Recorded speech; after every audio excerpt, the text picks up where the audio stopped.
We are the editors of the volume Translanguaging as Transformation, the collaborative construction of new linguistic realities, published by Multilingual Matters.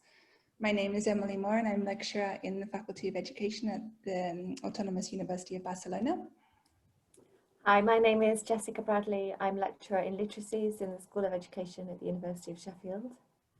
Hello, my name is James Simpson and I'm senior lecturer in language education at the University of Leeds. So the work that the book came from originated in a large 4-year-long multi-site linguistic ethnographic project called TLAN, Translation and Translanguaging. TLAN investigated languages and cultures in contact in 4 UK cities. It was led by Angela Grease, who was at Birmingham then, now at Stirling, and was funded by the AHRC. The 4 cities were Birmingham, London, Cardiff and Leeds, and myself, Emily and Jess were all members of the Leeds team alongside Mike Bain and John Callahan and Yolana Hanushova. From the start, when we were carrying out our work on TLAN, we were working collaboratively. And alongside the TLAN project, we were involved with other collaborative projects, often with artists and creative practitioners. Jess and Emily are going to talk about their work with creative practitioners now. So as the project went on, the art began to become more and more integrated into the work we were doing. My PhD was carried out as part of the project, and I worked with community artists and street performers who were working together in multilingual contexts, so street performers in the UK who were working with street performers from other countries, including Slovenia, to work together to produce that was then toured across different cities. My interest in this was very much around the communication that went on behind the scenes, so what was happening around these processes of production, and obviously those relationships involved across the different organisations and the artists who were working together.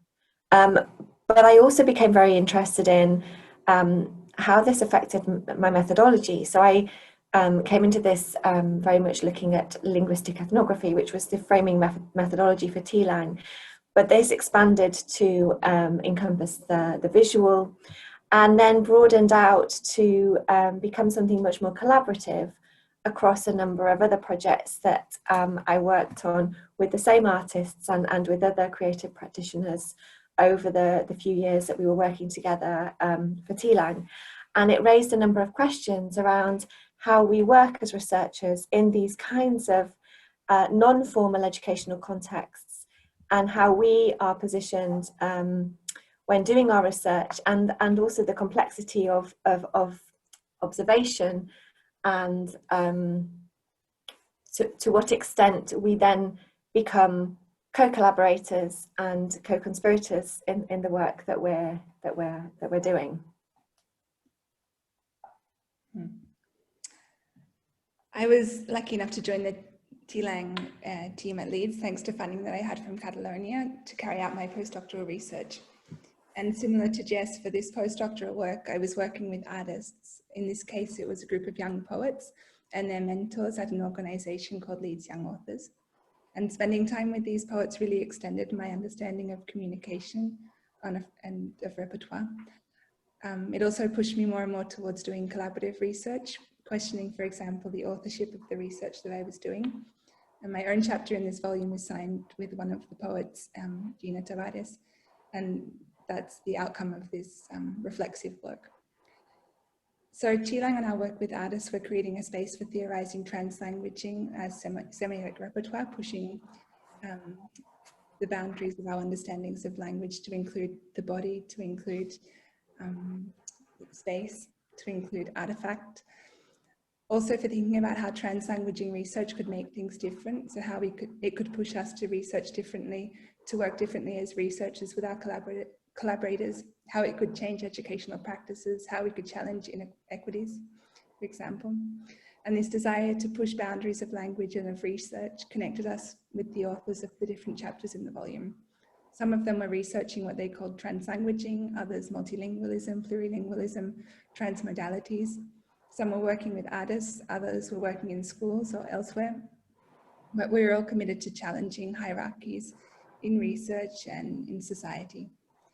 So we're going to take a look at the different sections of the book. The book is organized around 3 parts. Each of them has 4 chapters and an introductory section by another member of the TLANG project team. And of course, we need to acknowledge Ofelia Garcia, who wrote the foreword, and Angela Crease, who wrote the afterword. So Jess, maybe you'd like to talk about the first section of the book. Thanks, Emilee. And something that came very much from our work together as a team, and from Emilee's experience working with Leeds young authors, and my work with the artists, was to think about these relationships and how they develop and how they start and how they grow over the course of the research, and the kind of entanglements within that. And so focusing on relationships and these collaborative relationships was very important for us in the book, because quite often these are kind of glossed over in research articles and chapters. We might, so we wanted to kind of really dig into these and to explore them in more detail across different contexts and with different examples. Now, the introduction is by Mike Bainham, and something he says in his introductory chapter is that there's a persistent theme in terms of exploring ways of transforming the power, knowledge and resources imbalance in order to undertake work as co-production or collabor. And collabor is a word that's used in one of the chapters as a concept for kind of rethinking collaboration and co-production in order to try and rebalance the hierarchies that are present in educational research with around language in education. So I'm just going to talk now about the 4 different chapters in this section very briefly. The first chapter is by Maggie Hawkins, and she is focusing on a project called Global Story Bridges, which involves young people from across the world collaborating across countries, making films about their lives and sharing them and then discussing them. And she frames this using the theoretical concepts of critical cosmopolitanism to explore these relationships and the tensions that arise through the sharing of these experiences and these films. Then James writes about translanguaging in Esol, so in English for speakers of other languages, and the collaborative relationships involved in Esol in the UK, and again shedding light on the tensions and competing positions, particularly when thinking about translanguaging as a concept in the context of teaching English. Then the 3rd chapter moves to Finland and to a reception centre for unaccompanied minors, for refugees, and Sari Poihanen and her colleagues Lotta Kokkonen, Mirja Tarnanen and Maija Lapalainen write about a photography project, a collaborative photography project that they ran working with these young people. And they also write about the relationships between them as researchers, the artist, the photographer, and the young people, and some experiences that they had within that team and the relationships as they developed over the course of that research. And then the final chapter, chapter 4, Camilo Baena, Dolores Massats, and Virginia Unamuno write about the Wichi community of Los Lotes in Chaco, Argentina, and the transformation of language practices. And again, they shed light on the complexity of the research process by focusing on the relationships between the researchers and the educators, in the system that they're researching. Thanks, Jess. The second part of the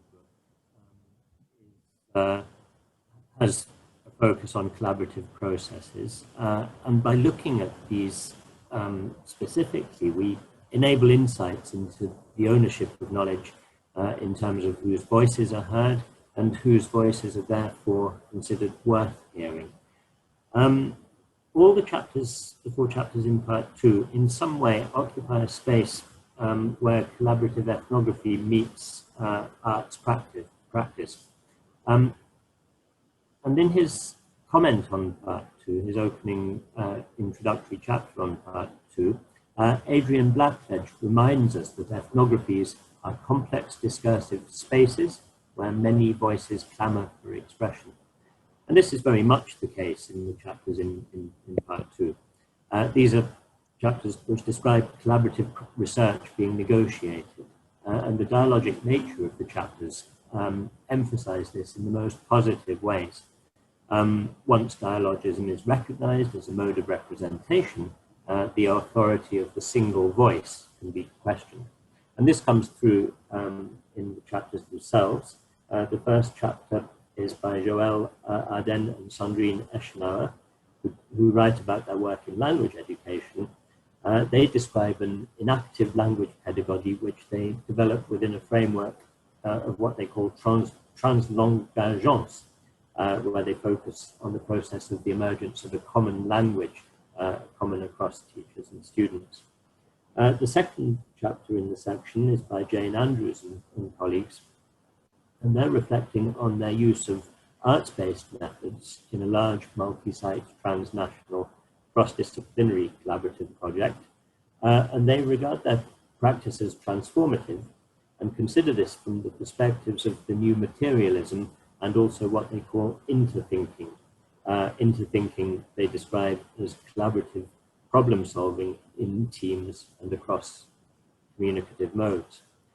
The next chapter is by Jess and Louise Atkinson, and Jess and Louise explain how they use bricolage as a conceptual framework for their transdisciplinary pedagogical approach to the study of the linguistic and semiotic landscape in their work with young people in Leeds. And the last chapter in part 2 is also focuses on research in Leeds, carried out by Emilee in collaboration with a youth spoken word poetry organization, and the chapter is co-written by Gina Tavares, and they're describing their experience of creating co-produced research. In so doing, they illuminate the processes involved in co-reading, co-interpreting, and co-writing ethnography. Thanks so much, James.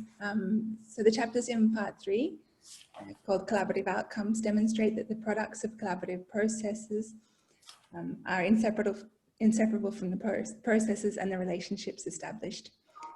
The outcomes here perform the trans, allowing insights into the potential transformative possibilities and also the potential restrictions. The reflections offered in these chapters build on the question of whose voices to ask whose transformations. So the section begins with a commentary by Xu and Li Wei, who unpick the trans suffix. So they discuss the notions of trans system and trans spaces, transdisciplinarity, and transformation, and relate these to the different aspects of translanguaging to the collaborative outcomes discussed by the contributors to the section. We then have a chapter by Lou Harvey, Entangling Transing, Co-Creating a Performance of Language and Intercultural Research, where she discusses the outcomes of a process of creative inquiry with a theatre company, highlighting what she calls transcreation and trans-authorship. This follows with a chapter by Kendall King and Martha Bigelow, The Hyperlocal Development of Translanguaging Pedagogies, where they caution about the sustainability of transformative work by looking at different case studies that implemented change at a specific time and in a specific place, but that were hard to sustain. We continue with the chapter by Julia Jompart-Despert and Lucy Nussbaum, collaborative and participatory research for plurilingual language learning. These authors discuss an action research project carried out in a high school in Barcelona, and they examine the products of a classroom project implemented with teachers and with students in that school. And finally, we have a contribution by Claudia Vallejo, Translanguaging as Practice and as Outcome, bridging across educational milieus through a collaborative service learning project where she extends her ethnographic research in an after-school literacy program with children to bring in her student teachers at the university as co-producers of material for the project that bring in translanguaging practices. So we really hope that you enjoy the book as much as we've enjoyed editing it. We think that there are lots of themes, of course, translanguaging, but also creative inquiry, collaborative research, social justice research, to make it attractive to a broad range of readers. And without wanting to end on a negative note, we would like to finish with a reflection about how the pandemic has also transformed how we communicate, how we collaborate, and most importantly, how it has exacerbated social, educational, and linguistic inequalities. We could not have imagined any of this happening when we were putting the book together. So we'd just like to end with the question of what all this will mean for the future of research, and especially for the lives of the people that we work with. Thank you very much.